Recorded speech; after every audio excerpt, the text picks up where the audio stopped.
Nina, thank you so very much for that extraordinarily compelling presentation. When you start to break down the different adversaries and start to, of course, as CrowdStrike does so very well, assign them to, different animals, that makes it so much more accessible for us, I think, for us to understand that. So thank you so very much. I'm going to ask Davina and Conan to come on camera right now. I have Davina waiting on my man Conan. Oh, there he is. He's coming. How you doing, my friend? Nina set us up really, really well there, talking about the different things that folks have to be aware of in terms of protecting information and security and PII, personally identifiable information, data. One thing that really stood out to me is academic victims far and above are successfully targeted more than any of the other sectors. And the last thing I'll say is, oh my God, when Nina pointed out that the bad actors have support services, and we know, I think we kind of know it, but to see it and have it presented to us so well, I can't thank Nina enough for setting us up. I'm not going to dribble on here. I'm going to get to the subject matter experts, Conan and Davina, to talk a little bit more as we have questions. I encourage the audience, if you have questions, please send them in. We will certainly ask them, and we're prepared for them. I'm going to be very much like a point guard on a basketball team. I'm just going to be serving assists to Conan and Davina and letting them, do their thing. And with that in mind, Conan, how about you introduce yourself to the audience? Yeah, hey, Kelvin, thank you so much for allowing us to participate today. It's an honor, a privilege, and a great opportunity to be here today to be able to talk about what I think is one of the most important topics in today's technical landscape, this cybersecurity landscape that we have in front of us. And just a little bit of background about myself. I've been with CrowdStrike now for about 14, 15 months. Before that, I was part of another cybersecurity technology, also SaaS-based, also very similar to what CrowdStrike does as well. Was with that organization for 10 years. And then prior to that, I was actually in the shoes of many, I believe, of our attendees. I was actually in K12 IT for well over a decade. So I started out at the school site level, ran and helped run that high school network and break fix and do all the things that we do here out of the school site classroom level, moved up into the district office, then went on to become a senior network administrator. And then I, before leaving the K12 IT space, I was actually a director of IT as well in a Southern California school district. So I have a firsthand look, a firsthand perspective in terms of the challenges and the difficulties and what everybody here has to do on a daily basis to kind of keep the wheels on, as we say. So I understand and appreciate where everyone's coming from. So please, when you're asking your questions, just really know that I have a special place in my heart for where what you're asking, and definitely want to be able to help you and give you a good response there. And with that, I'll go ahead and pass back to you, Kelvin. For the audience, I will sum that up, that impressive background. Conan is somewhat qualified to talk about this today. So, there you go. Thanks so much, man. Looking forward to taking advantage of subject matter expertise. Davina, how about you? Tell us a little bit about yourself. Yes, so Davina Pruitt-Mentle, and I serve as the lead for academic engagement within the NICE Program Office, National Initiative for Cybersecurity Education. And that is led by NIST, National Institute of Standards and Technology, part of the Department of Commerce. And so the focus is building cybersecurity workforce, trying to get students into careers, but certainly the cyber awareness is part of that skill set that all students need. And similarly, in terms of my background prior to NIST, not only served as a PI for the National Cyberwatch Center, but also faculty at University of Maryland in School of Education. And there, my research was specifically on cyber awareness, cybersecurity, cyber safety, cyber ethics. So it's good to kind of dig out the old files and catch up on some of this. So thanks so much for letting us share. Well, I can't say right off the back, we chose very well asking you two to come on board here. A tremendous experience there between you. Davina, I'm gonna come back to you and ask the first question. I just wanna know on a level here for our audience, what role does cyber awareness, of educators and students play in the threat of cyber attacks testing K-12 schools? So there are many parts to that question, many parts integrated to that. So bear with me as I kind of go through those little steps. There is a method to my madness in this explanation. So one of the things that I think is really key, a key element that drives everything in the K-12 space and technology that some people don't know about, some people forget, is the Department of Education's National Education Technology Plan. So that drives everything at the national level down to the state level. They develop their state educational technology plan based on the national, and then the LEAs also develop their plan that they submit to the state. So within that, there's an infrastructure goal that really focuses more on allowing, the goal is to allow all students and educators to have access to a really comprehensive infrastructure for learning. So, ubiquitous connectivity, that you want to be able to use multiple devices, you want to use high quality learning content. So, not just kind of paper and pencil and just online Word documents, but really interactive and simulations and so forth. And then the other piece is the responsible use policies, or RUPs. And that's kind of a domain that has always been where a lot of this digital literacy and cyber awareness sits. So it's kind of a bigger umbrella. So when you start to think about the push towards using educational technology and digital resources in the classroom to enhance learning, both from educators and learning from the students, it's really important that that we not only do we have training or allow the educators and the students to have those skills to learn and teach online, but also the digital literacy skills that bring up some of these issues, the breaches and other negative aspects to everybody connected online. And that really, was escalated with COVID, with everybody kind of jumping on board. So one of the things that Department of Ed, their report, one of the recommendations was to create a really comprehensive map and a database of connectivity and device access and use of resources and the whole gamut. And the National Telecommunications and Information Administration has a great interactive map that uses multiple sources to show all that broadband availability in the US. And then COSN, or the Consortium of School Networking, combined two of their surveys that they've done for a zillion years, it seems like, but they combine it into one that gives a yearly update of the state of educational technology leadership report. So that's at the state director level and the admin level, that type of thing. And then a new group, the EdTech Strategies, the K12 Cybersecurity Resource Center, in partnership with the K12 Security Information Exchange. I think most people know it as K12-6. They now have a great map and database that records all the instances that have occurred, all the breaches and so forth. So it's really interesting in this time of using all this data. Now we know who's connected and who's not, how they're using it, and we also know where the breaches were at. We're starting to kind of see all these patterns.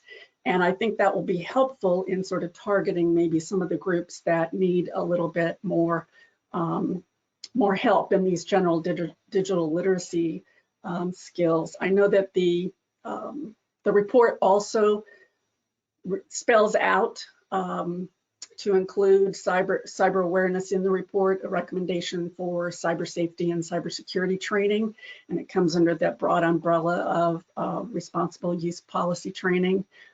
There's another report that goes with that, the Building Technical Infrastructure for Learning, that kind of lays out all of the how to do your plan and what resources to who to hire and what skills they need and the whole gamut. But it also recommends professional development for teachers and training for students. And it references back to the first report I talked about, but they really call for making employee cybersecurity education a priority in that report. So those are, to go back to your initial question, it's important, and it's important for not only the staff and the the employees in the school, but also for the students or anyone who engages on that network. Yeah, Conan, I'm going to come to you in a second here and talk about, with your incredible experience in K-12, I want to talk about gaps a little bit. But Davina, before I let you go on this first question, you addressed some of the ways that we can better prepare students, administrators, teachers. But let me ask you this, point blank, whose job is it to do that? So that is always the great question that we hear. Schools of education will tell you, groups will say, well, you need to do it in the schools of education for training teachers. The schools need to, there is some leverage you have with those tech plans in that the E-rate funding is tied to it.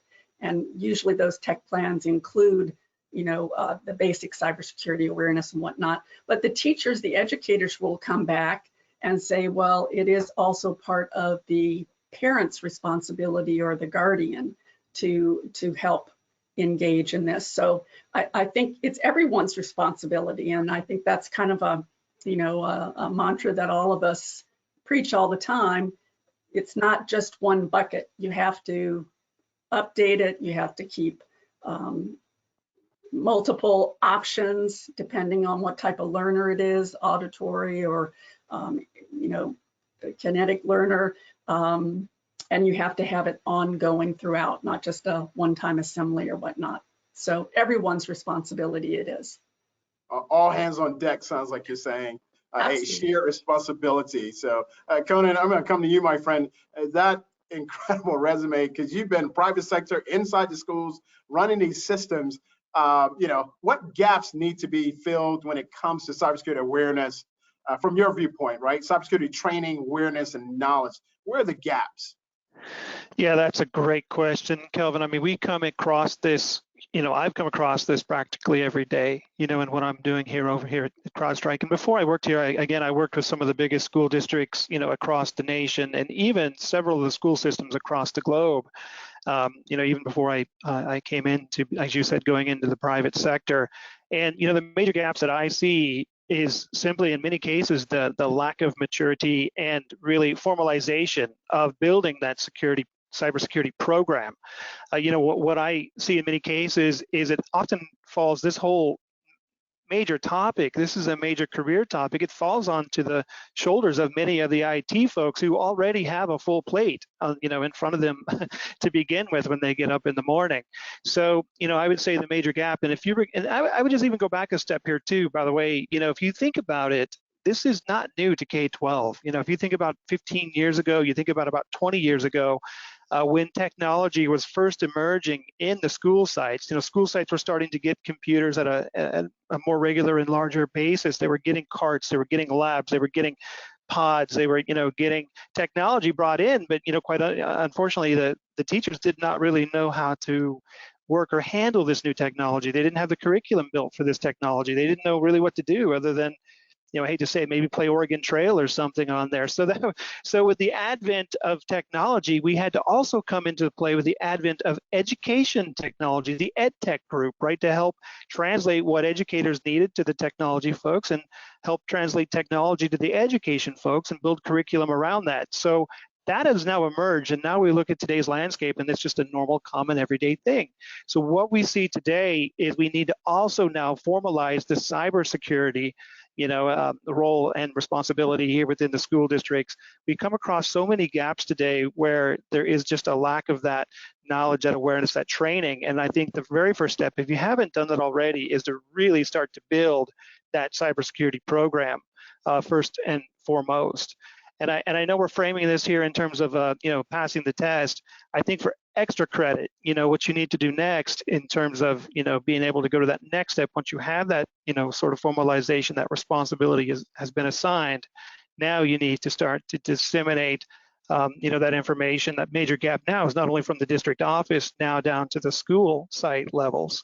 That awareness, that knowledge, that understanding, even training them. I think Davina said it very well in terms of saying, hey, it's an ongoing, never-ending, continuous basis that you have to keep that program up and up and running. Unfortunately, as Nina so well articulated, these adversaries, they're weaponized. They're mature, they're armed up, and they're ready to attack. So they're not going away and they're not sleeping. We need to be able to meet force with force and awareness and training, all that. So that'd be my first thing in terms of addressing the gap. Getting that training up and running, understood, that formalization of a program like we've done in the past with other things. We need to do that now in our districts, and then we need to work on the next step, which is get that information out to everybody who needs it, everybody in the district. That's so incredible. And you actually said something, Conan, I'm just, came to mind in terms of, we've only been in this space for about 20 years, right? A little less than, and I imagine in the first 20 years, accessibility was the marching order, right? Instead of security. And with everything Nina, talked about, and certainly Davina signed on, and you just talked about, our adversaries are very sophisticated. So with that in mind, with everything that K12, Conan, coming back to you 1 second, with everything these folks have to think about on the call, what's the first priority for them as it relates to preparing for cyber attacks? Now, you mentioned a few things there, but give them that first priority they should be looking at. Right. I mean, the first priority, as I said, of course, is getting that responsibility assigned to those that are capable, able, and armed to be able to really take this task on. So that's the first and first things first type thing. But then from there, what I think where a lot of people have struggles in terms of it's sort of a where do we start? They always think to themselves, where do we begin? This is we have a mountain to climb here. So how do we get to the top? And I think the first priority is that assessment, that awareness, that really establishing that baseline in terms of where are we. In terms of our endpoint security, in terms of our network security, in terms of, our secure email gateway security, those types of things. Do we have a logging or, SIM sort of technology? Where are we at in this level of maturity, and doing that, truly self-assessment, that self-knowledge, and awareness, and then being able to formulate a plan in terms of being able to what's the biggest, sort of sorting everything out and addressing, first things first, with the budget we have, with the resources we have. We'll talk probably more about that here in a moment. But how do we organize this and then really start to take it on? Because we can't eat the elephant all in one meal, one bite. We have to be able to break it down and make it workable and actually accomplishable. Yeah. We're dealing with educators, so I'm not going to say every time we hear something about the NIST framework, we'll take a shot. I'll say we take a swig of water or something, because what you're talking about sounds like the NIST framework, Davina. I plug there for the NIST cybersecurity framework. Really, for both of you, Conan, let me stick with you really quickly. You brought it up, since you brought it up, and Davina, I'm going to come to you with the same question. Okay. You're talking about analysis and identifying, and these things that people can do to secure their network. Sounds like going to cost something. Talk to us a little bit, talk to the educators about dealing with shortages of budget, staff, knowledge, even urgency among the leadership of their districts. Talk to us a little bit about how they can overcome that. Conan, I'll start with you, and Davina, if you could address it as well. Yeah, that's perfect. I mean, I think this is really, if you ask me, this is really the crux of the issue. And I think you really nailed it there, Kelvin, in terms of saying, okay, we know this is a problem. But a lot of districts, and I can even say my wife is an educator. She was certified to teach in California, Texas, and here in Florida. So, I have a firsthand intimate knowledge of the of the classroom. And quite honestly, that's where I think the hearts and the minds of the of many of the people who are making decisions, those decision makers, are at. And rightfully so. I mean, I really understand that in the education K-12 industry, your goals are to facilitate education to the students that you've been that you've been assigned to help protect and to educate and mature and grow and make them good citizens here for the country and for the rest of their lives. That's the priority. Keeping the safe environment, doing all those things. So we fully understand that. And I think for everybody here who's in that K-12, in the shoes of a K-12 in any way, shape, or form, we all understand that it all comes down really to, like you said, the staff, the budget, and the knowledge, right? But then really it's about that priority. So how do we make it a priority? Because unfortunately, what we see so many times in K-12 is we don't make it a priority until after the problem has already risen up and reared its ugly head. So in other words, we don't budget for the roof until after the roof is already leaking, or we don't replace the air conditioner until it's already failed and we have a tournament next weekend in the gym, right? And we got parents that are going to be there. So now we have to make it a priority. Now we have to make it a responsive sort of emergency. And really, I could really just call back here to actually recently, a few weeks ago, I was working with a K-12 organization about a mid-sized K-12 district, and I thought they went about this in a really fantastic way in terms of being able to say, okay, we recognize that we're not adequately equipped, staffed, budgeted, and everything to be able to address these really sophisticated cyber adversaries that are out there. So what they did was they partnered with us and they helped really build the case, that they needed to be able to go to the, really break it down and be able to build that solid case to go to the administrators, to even the board, and say, here's where we're at, here's what we need, here's why we need it, and here's what we need to be able to do to address these gaps and deficiencies. So it's not only, working with a vendor, like CrowdStrike or others out there. It's also about, being able to work with your community as well. They also went out to their city, IT security environment. They learned from them. They went to the county level. They learned from them. So they really built all those resources that are available. And Davina put it perfectly, that NIST framework, they referenced those types of frameworks, CIS, they referenced those types of frameworks to help build this case. They went out to Gartner and Forrester and to others out there, Peer Insights, and pull all that information together so they could really put together this, create that urgency and put together this presentation that effectively, made it very obvious and clear, to anyone that's saying, hey, this is what we need to do so we don't end up with the leaking roof. If you recall, President Kennedy once said, the time to repair the roof is when the sun is shining, right? Not famous quote there. I just thought I had to throw that one out. I mean, it's exactly the case. And I know, unfortunately, in K-12, having worked alongside many maintenance folks out there, a lot of times you're out there repairing the roof while the rain is raining. So the weather's raining. So we want to stop that. We want to be able to get in front of that. Everyone take a drink of water. Cybersecurity framework was mentioned again.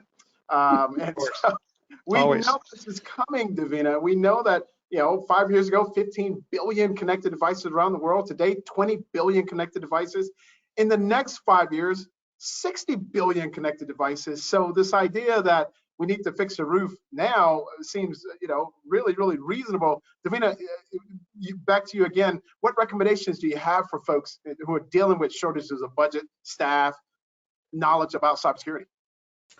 Well, the first, there's two things that kind of bounce very quickly. So one, Department of Education released guidance on the ability to use monies under the elementary and secondary school emergency relief fund, as well as the governor's emergency education relief fund. So that can be used for improving cybersecurity. So that's one thing to kind of take advantage of, if you will. And then I think most schools there's very few schools that do not take and use, take advantage of the Schools and Libraries Universal Service Support Program, which is basically E-rate. So those are two go-tos that you should, completely take on. The rest of it is going to be a little tough. So I think, one, if you only had so many dollars, the big ticket item would be somebody really qualified to be your technology go-to person in that school district. That I think is really key. And there are lots of resources. Conan has been around, forever, and they have great advocacy toolkits that you can take to your board to say, I need XYZ. They have toolkits for the CIOs and the technology officers. They have all sorts of resources, and there's other groups there as well. And then the 2 documents from the Department of Education lay it out. I would say the other big piece that's a little tougher, being in education as long as I have been, the two biggest impacts were Apple's ACOT program, which was when schools were just getting in. And the other biggest impact is race to the top funding that came from education. Those 2 programs made the biggest impact on technology use in the classroom ever, in my opinion. So, and they were crafted around really that education from the district central office all the way down to the classroom, and lots of hoops to. And the funding went to the states, which that's then divvy out to the LEAs, which do a much better job of figuring out exactly how to stretch that dollar to get more out of it in professional development. So that would be my recommendation if I could, wave a magic wand, is having some funding to help schools learn. And it needs to be not just a separated cybersecurity activity, it needs to be how it's integrated into everything else. So that would be my magic wand effort. Thank you, Davina. That would certainly change the culture around cybersecurity at this level. And you made a great point in terms of the closer the dollar is to where it's actually going to be implemented, the further they can stress that out. I'm also got a couple of questions here for the audience, but I will say for the audience, I hope that you hear in both Conan and Davina the number of resources that are out there and available, certainly at CrowdStrike, there, certainly at NIST, certainly at the National Cybersecurity Alliance, but you may be amazed at how we all work together on this, and which I'm very proud of, but, and especially our support by CrowdStrike, right? They could be doing a lot of other things right now, but partnering with the National Cybersecurity Alliance and NIST, very important in our priority list. Nina, Conan, I got a couple of questions here for the audience, and 2 or 3 of them have to, is around this. How do you encompass or build a cybersecurity plan? What does that look like? How do you build it? What does it look like? Should K-12s, should they even go about creating one? So I know it's a little confusing, but what does an all-encompassing cybersecurity plan look like, and how should K-12 schools go about creating one? Davina, I'm gonna start with you. Yeah, so as I mentioned, the Department of Education has an educational technology infrastructure report, and it's actually open for the next development phase. And they lay out very comprehensively the ed tech plan pieces for K-12 that need to be put in place, and it includes cybersecurity. It references NIST and the NIST framework, so take another swallow.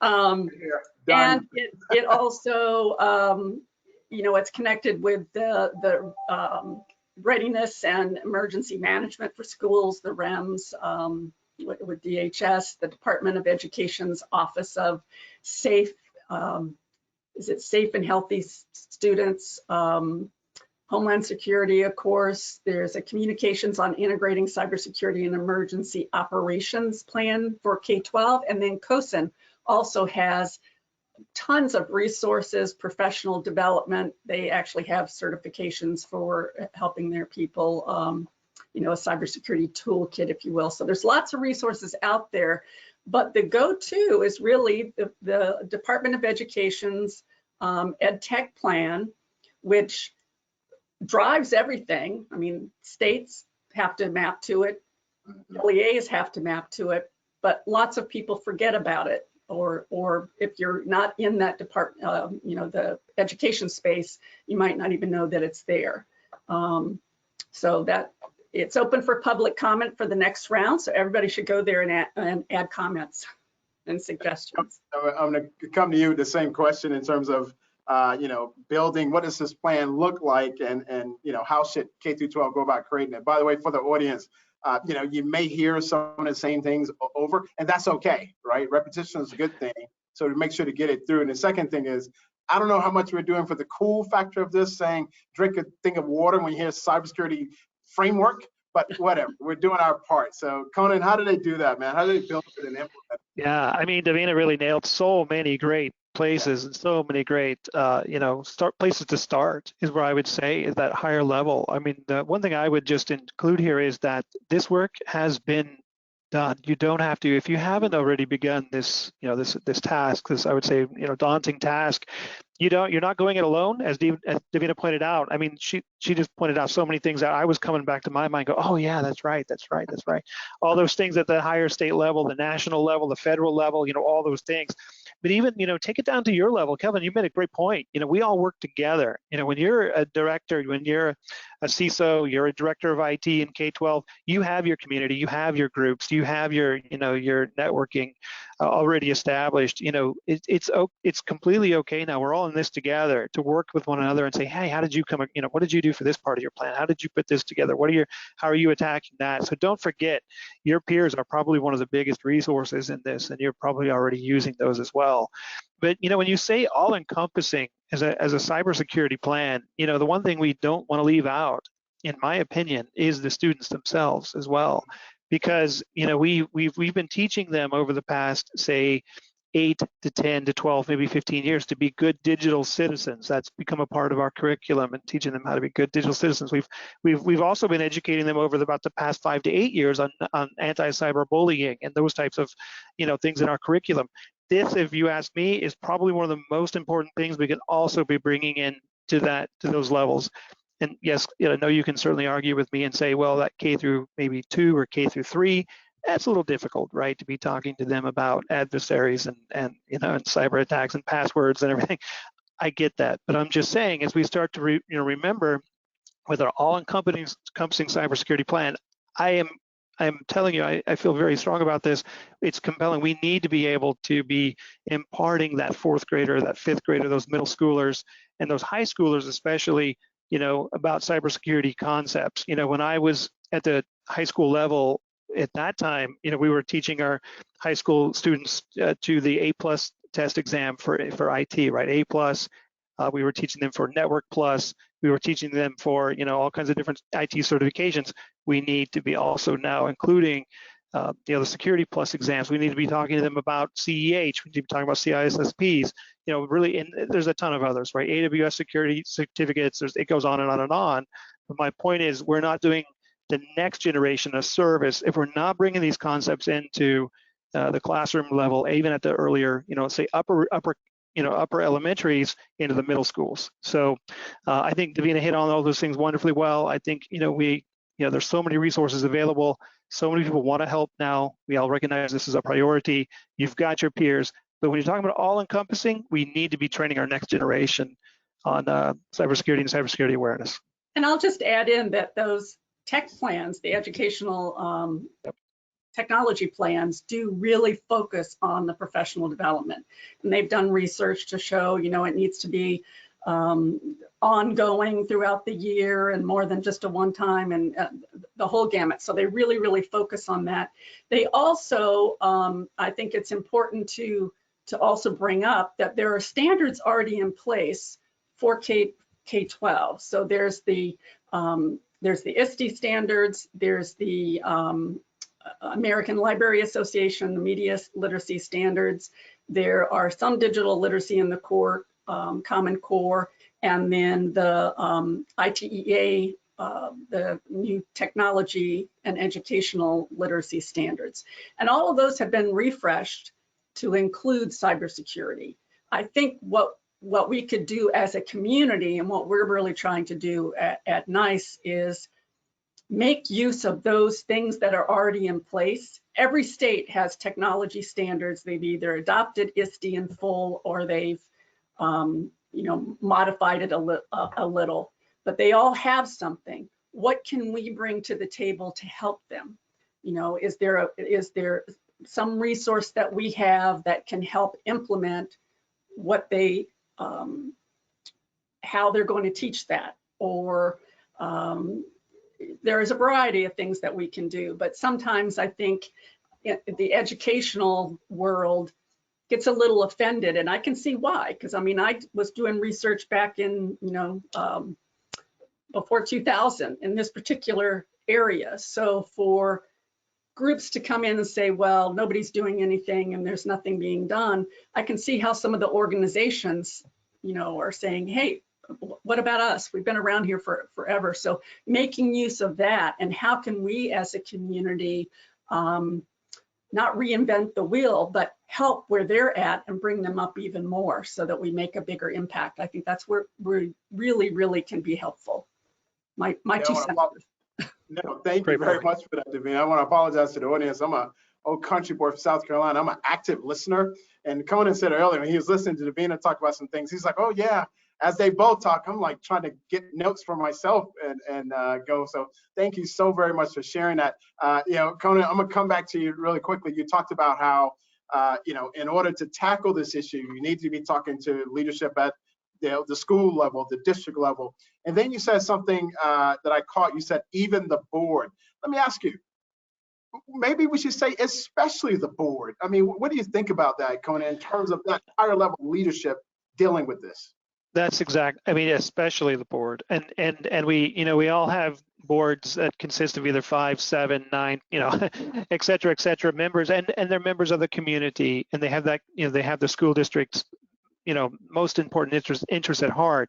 That's why, in my opinion, you need to be able to have, and Davina pointed this out too earlier, you need to be able to have that person who is responsible, who is able, that highly trained person who is able to articulate, these specific needs, to the board. But I would also argue and suggest that I think it's also being top-down driven. Now we are having boards who are asking the superintendents and the the IT CIOs and CISOs, what are you doing, and how are we able, what are we doing to be able to prevent ourselves from having a similar incident to this other district, maybe fell an unfortunate victim to this, to another type of attack. What are we doing? How are we doing this? So it's a two-way street now, I think.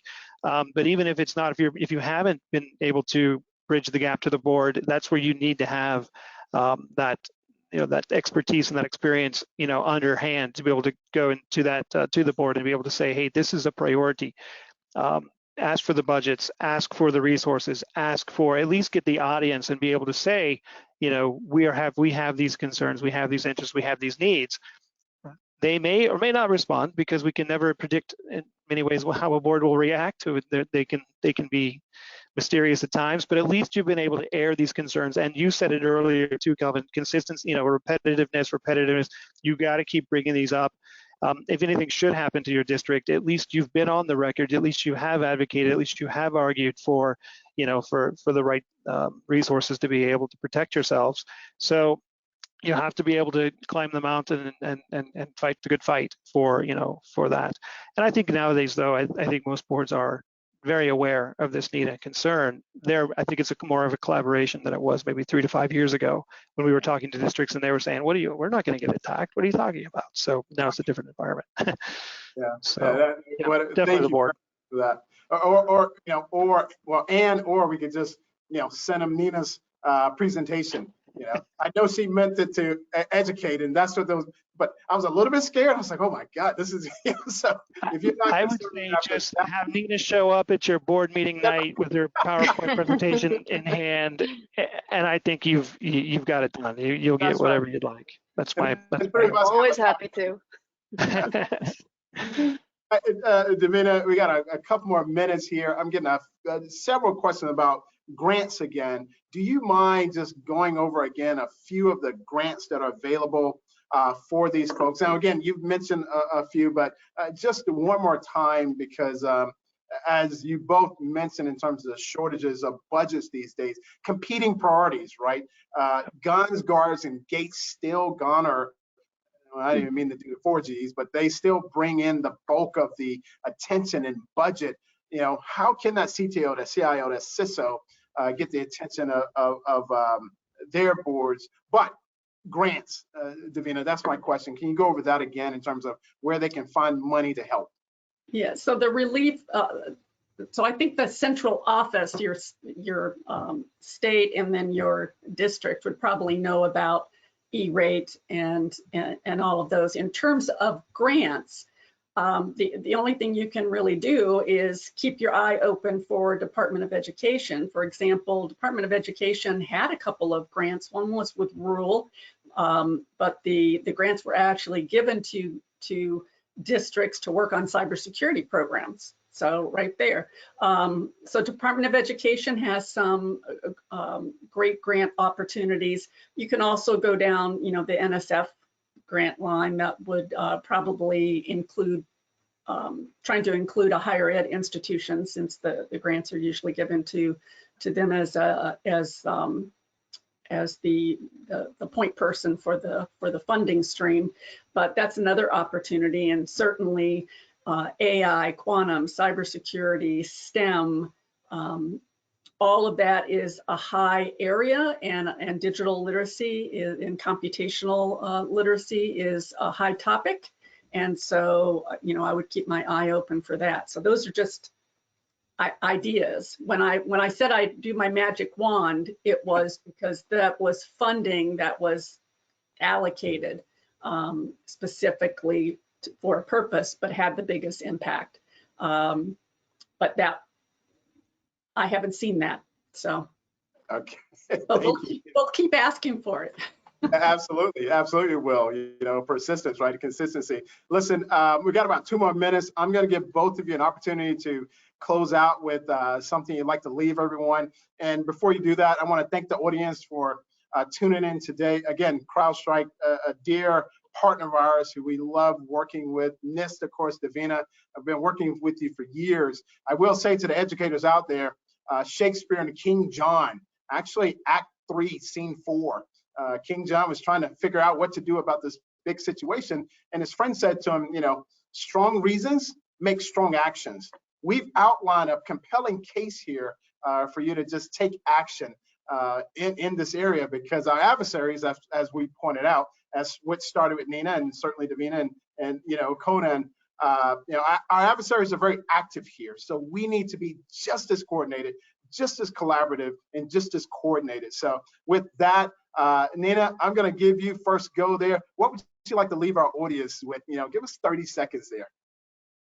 Ooh, that's a good question. I'd say, at the end of the day, think about what the adversary is doing as if they were, someone on your security team with another roundabout motive or intent. All of these adversaries have a motive and intention, and all of these adversaries have some type of capability. Hacktivists don't have a motive to target K12. Nation states don't have a motive to target K12, but they have the capability. And then you have e-crime actors who have the motive, the intent, and the capability to target K12 organizations. So, just coming back to, who is going to attack you and how exactly are you going to stop them? Start to kind of think of it in that paradigm, that it is another human at the end of the day behind all that malware, and there is information out there that can better prepare you. I want to thank you, Nina, especially since you didn't know that was coming to you. So I thought I'd take a chance here. Thank you. Davina, anything to leave our audience with? Yeah, so I will selfishly say, one, start even the smallest, talking to your own kids, talking to a Girl Scout troop, whatever the case is, every little bit helps. And I will selfishly say that during October Cybersecurity Awareness Month, the third week will be Cybersecurity Career Awareness Week. And NIST, or the NICE website, has tons of resources to help in that conversation. and it fits really nicely in there. And we also have a national K-12 cybersecurity education conference. So if you're interested in that, take a peek at our website. Conan, close it out, my friend. Yeah, I would just say that you've heard so many things on this call today. I mean, you've heard so many interesting, maybe perhaps new ideas. Maybe you've got reminded of a few ideas. And of course, hopefully you've learned a thing or two here with this panel that we put together. I would just say that, if I were in your shoes, just know that, where we're coming from, everybody here on this panel and the community at large, we're coming from a position of wanting to help. I mean, we are truly here as a service. Nina and I, and of course, Davina, and we're all here. We're public servants as ourselves. We're an extension of your team. We're here to help. We want to be able to help arm you and prepare you and make you successful in your career. Your success is our success and the country's success. So, I just want to give you the bigger picture of saying, please, wherever you need some assistance, whatever you need help with, if we can't help with it, we'll find someone who can. We'll get you in the right direction. We're just here to help in any way, shape, or form we can. We want you to be able to be effective and successful in your mission and your jobs. So please take advantage of that. I can't thank the three of you enough. Michael Jordan once said, an individual can win a game, a team win championships. Right. CrowdStrike, NIST, we look forward to partnering with you to win cybersecurity championships at the K-12 space. Thank you very much for joining us today, and we'll see you again very soon. Thank you. Thank you. Thank you all.